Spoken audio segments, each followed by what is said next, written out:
I had a great childhood. I didn't suffer any physical abuse or sexual abuse. But even at 7, I was aware that I was attracted to guys.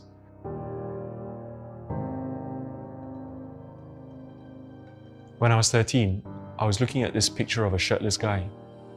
I wasn't masturbating, I just came. And that was the first time I realized that I was sexually aroused by guys. And I knew that it was abnormal. I wanted to ask people at church for help, but I was too ashamed. And I didn't want to be a social outcast. I started to date girls thinking that that would help, but it didn't help. I got more and more curious about guys. So I started to buy gay magazines, gay porn videos, and I masturbated over them. But I wanted more pleasure. So in my late 20s, I'd spend my nights at gay bars and gay saunas. We don't even need to know each other's name.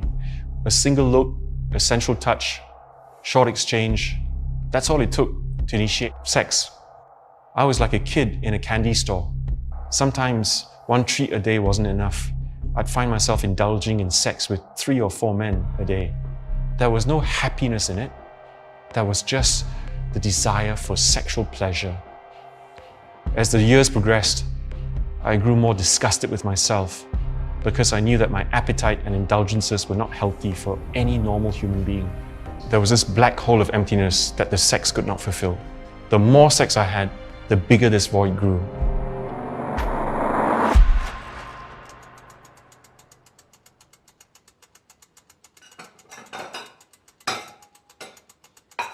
After 30 years of this sexual lifestyle, I felt very empty inside. One day in 2014, a friend of mine said that he was going to church, and I told him that I was so dirty that I was not qualified to go to church. But this friend told me that I was wrong, that I was righteous before God.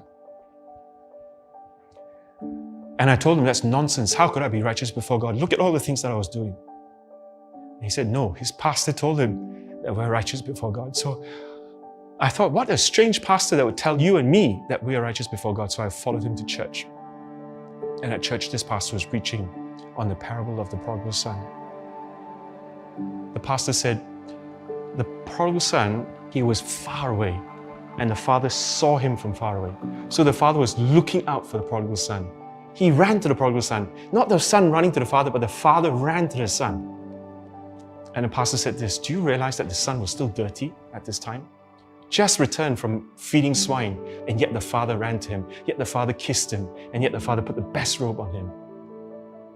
And this was when I heard God to say to me, son, come home. And from that point on, I started walking with God. And I asked my pastor, is this of God? And I thank God for good pastors like my pastor who told me the truth of God from the Bible. He told me that this is not of God. And so from that very moment on, I sought freedom from this bondage to same-sex attraction. And I feasted on the Word of God. What I read finally fed the hungry void in my life. Galatians chapter 5, verse 16 became personal for me. If you walk by the Spirit, you shall not fulfill the lust of the flesh. So I started to realize that this same-sex desire was the desire of my flesh. And I was under addiction to this desire of the flesh. And I started to realize that my spirit born of God has the same desire of God. But because the flesh and the spirit are contrary to each other, there's a war. And God helped me to overcome the desire for physical sex at the gay saunas every night. But that didn't mean that I had fully overcome the addiction to same-sex attraction. Some nights, the lust of the flesh was so strong, I'd succumb to masturbation. I'd be so disappointed with myself. It was frustrating to come so far and yet stop short of complete victory. 2 years passed, but still without victory. There were decisive moments when I trashed all the gay porn videos and all the baggage that reminded me of my previous self. But I was still struggling, clicking on the same gay porn sites, reactivating my cancer subscriptions, seeking new sources of junk to look at. I asked God, why? And God showed me in James chapter 3, look at the horses. You turn the bit and the horse will turn. But look also at the ships. Though there are large ships driven by fierce winds, it is steered by a small rudder. And God revealed to me, for some of us, breaking free from this condition is the experience of the horse. The horse, when you turn, the horse will turn immediately, and the horse will turn completely. For the very large ship that's driven by fierce winds, resisted by fierce winds, when you turn the rudder on the ship, it is turning, and it will turn completely, but it won't turn immediately. And God told me this. My journey was the experience of the large ship. As long as I kept confessing the truth of the Word of God over me, that I've been delivered from the power of darkness, my ship is still turning. And that one day, my ship will completely turn. So I stayed in faith, confessing the truth of the Word of God over me, that I have been delivered from the power of darkness, even though I was still struggling and falling back into sin. He showed me in Numbers chapter 33, He said to the children of Israel, if you do not drive out the remnants, the last remnants of the inhabitants of this land, they'll remain a scourge to your eyes, a thorn in your sight. And God spoke this to me.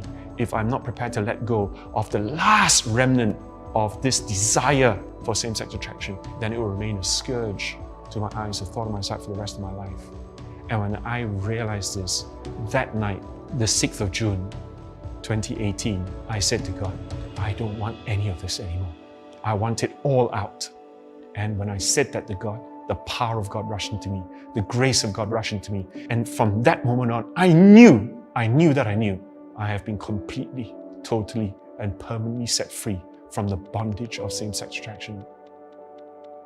I realized that freedom from same-sex attraction is not the suppression of the desire. It's not even the absence of the desire, but it's the victory, the overcoming of that desire. So now, from time to time, I may still be tempted by guys. But just as all of us are tempted by random thoughts that come into our mind, I brush those thoughts away. I'm no longer under addiction to those temptations. I'm no longer unable to overcome those temptations. So friends, for those of you who are out there struggling to overcome, you may not see the light at the end of the tunnel, but don't give up. I was there with you. I was there for 2.5 years. But the Word of God is true, even if you don't see it. Stand in faith on what the Word of God says, which is that Jesus has delivered us from the power of darkness. And just as God delivered me by His power, by His Spirit, by His grace, He too can deliver you from the grip of same-sex attraction.